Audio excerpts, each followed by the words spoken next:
Bonjour les sportifs connectés, c'est Jérôme du blog montrecardogps.fr. Sur la Tactix 8, Garmin a ajouté un nouveau profil qui est le profil Rucking.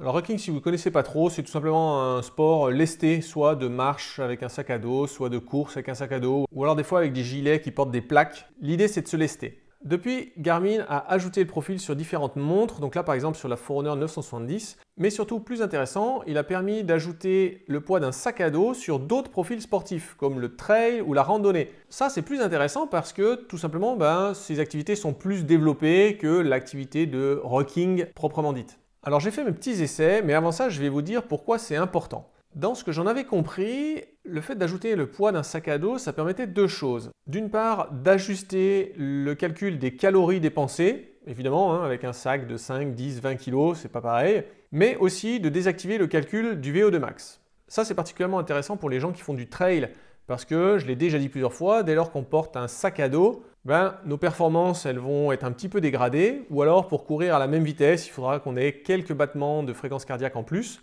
Mais si la montre elle ne sait pas que cette différence de fréquence cardiaque elle est due à une charge, elle va interpréter ça comme une baisse de notre capacité cardio-respiratoire. Alors avant de faire mes essais, j'ai été voir ce que Garmin en dit. Sur leur site, ils annoncent que l'activité Rucking permet d'indiquer manuellement le poids du sac à dos lors de l'exercice de port de charge pour un suivi plus précis des métriques telles que l'allure, la distance, la fréquence cardiaque, la VO2 max, les calories brûlées et l'altitude. Alors, pourquoi est-ce que j'ai besoin d'une activité spéciale avec un sac à dos pour avoir un suivi plus précis de l'allure? Là, je vois pas le rapport. La distance, je vois pas le rapport. Je veux dire, le GPS, que j'ai un sac à dos ou pas de sac à dos, si je fais 2 km, ça sera 2 km, avec ou sans sac à dos. La fréquence cardiaque, eh bien ça c'est précisément le point qui me faisait douter sur le besoin de rentrer le poids d'un sac dans le calcul des calories dépensées. Parce que de ce que j'en sais, une montre pour calculer les calories dépensées, elle ajuste ça en fonction de l'intensité. Parce qu'on se doute bien que sur une heure au seuil, on dépense bien plus qu'une heure en endurance fondamentale. Donc j'en venais à douter de la nécessité d'indiquer le poids d'un sac à dos. Parce que si sur une randonnée ou un trail, on porte un sac à dos, on va fournir un plus gros effort, donc notre fréquence cardiaque sera plus élevée. Et donc normalement, une montre, elle devrait être capable de calculer les calories dépensées sans qu'on lui dise « Et au fait, j'avais un sac à dos de 8 kg aujourd'hui ». Donc c'est pour ça que j'ai vraiment voulu le tester. Ensuite, la VO2 max, ok, c'est ce que j'ai dit. Dès lors qu'on porte un sac à dos, ça va nécessairement perturber le fonctionnement de l'algorithme. Et donc c'est une bonne idée de désactiver le calcul du VO2 max. Ensuite, les calories brûlées, j'en reviens à mon explication de tout à l'heure, et l'altitude. Bon, là encore, je veux dire 100 mètres de dénivelé, avec ou sans sac à dos, ça fait 100 mètres de dénivelé. Donc, je trouve que cette explication de 3 lignes de Garmin, elle vaut rien du tout. Alors, j'ai fait moi-même le test. Le poids du sac, c'est un réglage comme un autre qu'on trouve sur les profils de course trail, course rucking, randonnée aussi. Il suffit d'aller dans les paramètres.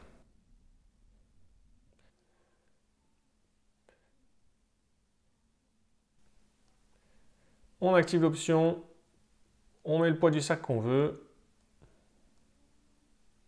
Et on se trouve bien là sur le profil trail avec un poids de sac de 7 kg.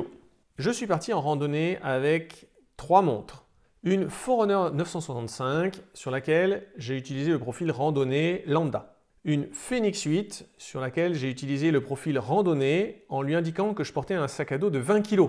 Je voulais un peu charger la mule, histoire d'être sûr d'arriver à mesurer une différence dans le calcul des calories brûlées. Et puis une Forerunner 970 sur laquelle j'ai utilisé le profil Rucking avec de nouveau un sac à dos de 20 kg. Ensuite, pour que ma comparaison soit valable, il fallait surtout pas que j'utilise les capteurs cardio-optiques parce qu'il fallait que je m'assure que toutes ces montres avaient les mêmes données de fréquence cardiaque pendant toute la longueur de la randonnée. J'ai donc couplé la Fenix 8 à une ceinture cardio et ensuite j'ai diffusé la fréquence cardiaque de la Fenix 8 vers les deux autres Forerunner. Et donc dans les statistiques que me sortent les montres, elles ont toutes une fréquence cardiaque moyenne à 99 battements par minute et une fréquence cardiaque max à 131 battements par minute. C'était une rando tranquille de 3,5 km avec une montée de terril, 110 mètres d'ascension pour à peu près 1h30. Alors on passe au résultat sur les calories dépensées.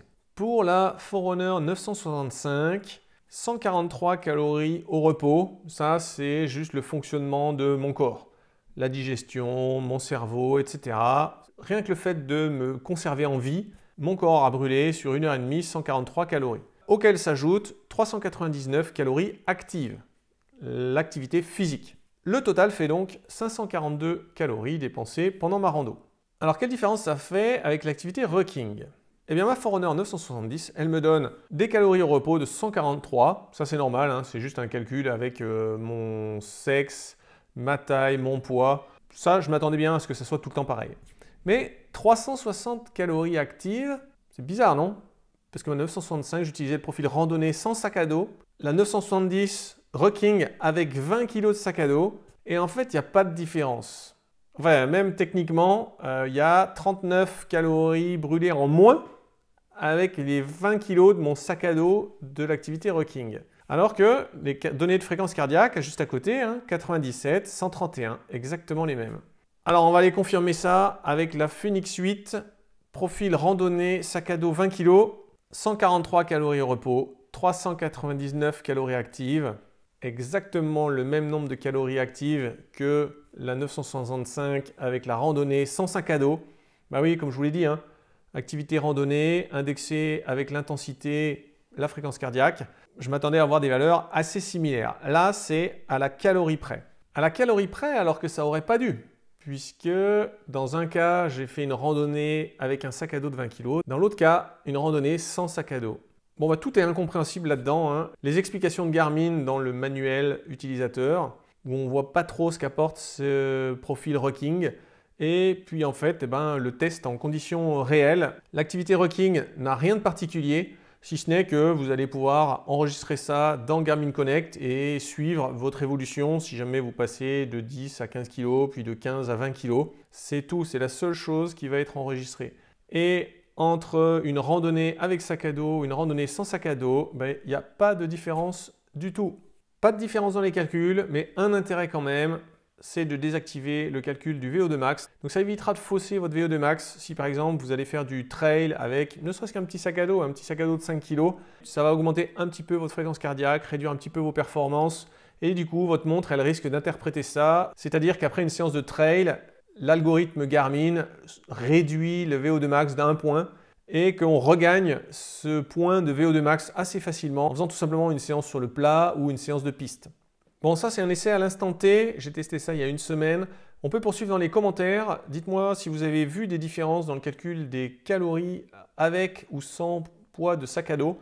Là, je crois que sur la Phoenix 8, c'est encore un firmware en version bêta, donc peut-être que ça va s'améliorer dans les prochaines semaines lorsque Garmin sortira la version définitive de cette mise à jour.